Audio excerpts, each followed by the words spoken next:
প্রভু যিশুর জীবন সম্বন্ধে অধ্যয়ন করতে গেলে আমরা দেখতে পাই প্রভু যিশুর জীবনেও একটি গোপন অধ্যায় আছে, যার ব্যাপারে অনেকেই প্রশ্ন করেন। 12 বছর বয়স থেকে 30 বছর পর্যন্ত এই 18 বছর তিনি কোথায় ছিলেন?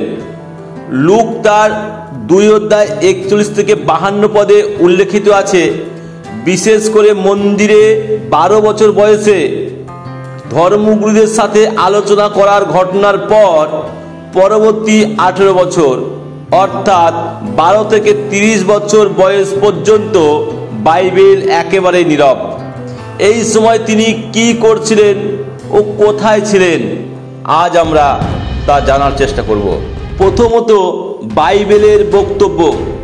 লুক লিখিত সুসমাচার তার 2 অধ্যায় 51 থেকে 52 পদ অনুসারে যিশু নাসরতে তার পিতা মাতার অধীনে ছিলেন আর জ্ঞানে, বয়সে ও ঈশ্বরের এবং মানুষের অনুগ্রহে উন্নতি করছিলেন। মার্ক তার 6 অধ্যায় 3 পদ বলছে, যিশু ছিলেন একজন ছুতোর মিস্ত্রি, অর্থাৎ তিনি সাধারণ জীবনযাপন করছিলেন। বাইবেল মতে এই 18 বছর ছিল যিশুর অন্তর্মুখী প্রস্তুতির কাল। প্রার্থনা, ধর্মশিক্ষা ও দৈনন্দিন জীবনের মধ্যে দিয়ে তিনি ঈশ্বরের মহা পরিকল্পনার জন্য নিজেকে প্রস্তুত করছিলেন। যেমন একটি বীজ মাটির নিচে বড় গাছ হওয়ার জন্য প্রস্তুতি নেয়, তেমনি যিশুর জীবনও গোপনে বেড়ে উঠছিল। দ্বিতীয়ত বিকল্প মতবাদ ও ধারণা।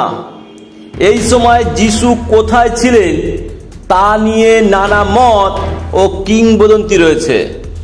যেমন 1 নম্বর, ভারতে গমন। কিছু লেখক দাবি করেছেন যিশু এই সময় ভারতে গিয়েছিলেন এবং হিন্দু ও বৌদ্ধ শিক্ষায় জ্ঞান লাভ করেছিলেন। তবে এই দাবির পক্ষে ঐতিহাসিক কোনো প্রমাণ নেই এবং খ্রিস্টান পণ্ডিতগণ সাধারণত একে গ্রহণ করেন না। 2 নম্বর, তিব্বত বা ইসরায়েলের বাইরের স্থানসমূহে সফর। কিছু নিউ এজ লেখক এমন দাবি করেছেন যে প্রভু যিশু তিব্বত বা ইসরায়েলের বাইরের স্থানসমূহে সফর করেছিলেন, তবে এগুলো কল্পনা নির্ভর এবং প্রমাণহীন। আমাদেরকে মনে রাখতে হবে, বাইবেল হলো ঐতিহাসিক তথ্য প্রমাণযুক্ত সত্য। এখানে কারোর নিজস্ব ব্যক্তিগত মতবাদের কোনো স্থান নেই।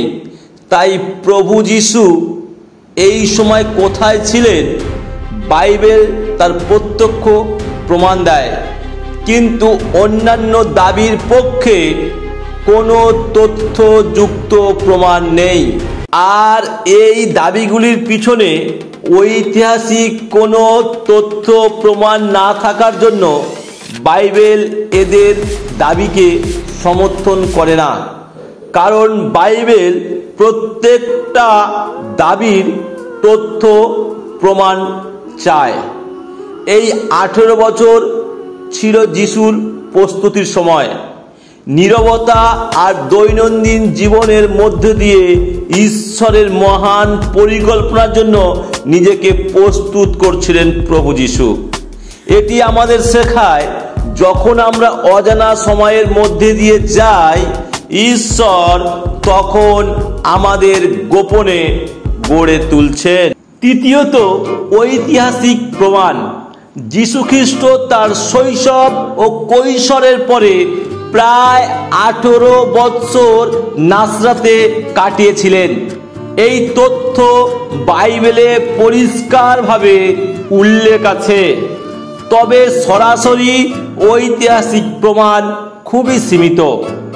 লুক তার 2 অধ্যায় 41 থেকে 52-তে আমরা যিশুর 12 বছর বয়সে জেরুজালেমের মন্দিরে ধর্মগুরুদের সঙ্গে কথা বলার ঘটনা পড়ি। এরপর লুক 2 অধ্যায় 51 থেকে 52 পদ এই অংশে উল্লেখ করা হয়েছে, তিনি নাসরাতে ফিরে গিয়ে বড় হয়ে উঠলেন। সুতরাং 12 থেকে 30 বৎসর, এই 18 বৎসর তিনি নাসরাতে কাটিয়েছিলেন। তাছাড়া নাসরাত নামে একটি গ্রাম প্রথম শতাব্দীতে গালিলের দক্ষিণাংশে ছিল, এ বিষয়ে প্রত্নতাত্ত্বিক প্রমাণ পাওয়া গেছে। এছাড়া যিশুর নাসরাতে অবস্থানের সময়কার গ্রামীণ গালিলীর জীবনধারা অনুসন্ধানে নাসরাতের অস্তিত্বের স্বীকৃতি মেলে। তবে খ্রিস্টান ঐতিহ্য ও প্রথম শতাব্দীর খ্রিস্টান রচনাবলিতে, যেমন অরণ্যচারীদের গোপন গসপেলে উল্লেখ রয়েছে যে যিশু পরিবারের সঙ্গে থাকতেন, কাঠমিস্ত্রির কাজ করতেন ও আত্মগোপনে আধ্যাত্মিকভাবে প্রস্তুতি নিচ্ছিলেন। মার্ক 6 অধ্যায় 3 পদেতে স্থানীয় লোকেরা বলেছিল, যিশু আমাদের থেকে ও আর কিসে বড়, ও তো ছুতোর মিস্ত্রি, মরিয়মের ছেলে। অর্থাৎ তারা যিশুর পূর্ব পরিচয় ও স্থান হিসেবে জানতেন। আর মথি 2 অধ্যায় 23 পদ অনুসারে যিশু নাসরতে বসবাস করতেন বলে তিনি নাসারতীয় নামে আখ্যাত হয়েছিলেন।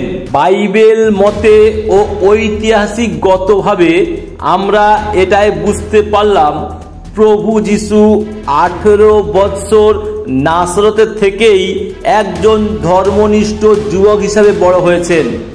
পিতার পেশা অনুসরণ করেছেন এবং ঈশ্বরের অনুগ্রহে প্রস্তুত হয়েছেন জনসাধারণের মাঝে তার সেবা কাজ শুরু করার জন্য। যিশুর এই নীরব বছরগুলো আমাদের শেখায়, ঈশ্বর আমাদেরকে গোপনে প্রস্তুত করেন বড় দায়িত্বের জন্য।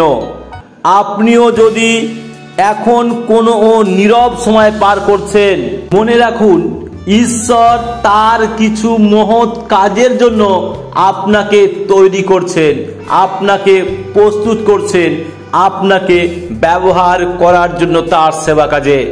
ঈশ্বর চান আপনি যেন পরিপূর্ণ ঈশ্বরের ব্যবহারযোগ্য ব্যক্তি রূপে উঠে দাঁড়ান। আপনার জীবনে যে দুঃখ, কষ্ট, ব্যথা এসেছে, আপনাকে ভেঙে ফেলার জন্য নয়, আপনাকে গড়ে তোলার জন্য। ঈশ্বর চান আপনি যেন প্রত্যেকটা কার্যে, আপনার প্রত্যেকটা কর্মে যেন ঈশ্বরের গৌরব প্রকাশ পায়, আপনার দ্বারা যেন ঈশ্বরের মহিমা হয়। তাই ঈশ্বর আপনাকেও আপনার জীবনে গোপনে কাজ করেন। তিনি আপনাকে গোপনীয়ভাবে তৈরি করছেন, যেটা হয়তো আপনি বা আপনার পাড়া প্রতিবেশী কেউ দেখতে পাচ্ছে না। কিন্তু ঈশ্বরের এক মহৎ পরিকল্পনা আছে আপনার জীবনে আপনাকে তৈরি করার জন্য। তাই আপনার যখন দুঃখ, কষ্ট, ব্যথা, যন্ত্রণা, আপনি ভেঙে পড়বেন না, প্রার্থনাতে থাকুন। আপনার অপেক্ষা বৃথা যাবে না।